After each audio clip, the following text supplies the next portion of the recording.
આગ ફાયર બ્રિગેડે તાત્કાલિક મેળવ્યો કાબુ।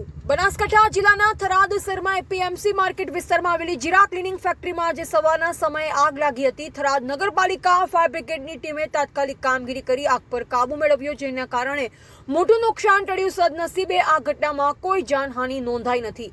प्राथमिक तपासમાં આગ શોર્ટ સર્કિટના કારણે લાગવાની આશંકા વ્યક્ત કરવામાં આવી રહી છે। ફાયર બ્રિગેડને જાણ થતાં જ અધિકારી વિરમજી રાઠોડ અને તેમની ટીમ 2 ફાયર ફાઇટર સાથે ઘટના સ્થળે પહોંચીને આગને નિયંત્રિત કર્યું।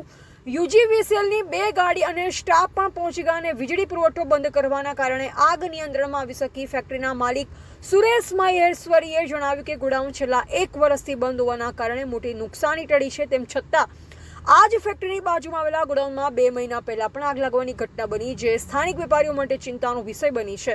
थराद फायर अधिकारी विरमजी राठोडे जणाव्युं के आग हवे संपूर्ण नियंत्रणमां छे ने कूलिंग प्रक्रिया चालू छे। स्थानिक वेपारी अने नागरिको वीजळीनी सुरक्षा अने जाळवणी अंगे योग्य तपासनी मांग करी रह्या छे। Bureau report Ranabhai Paregi, वावथरा।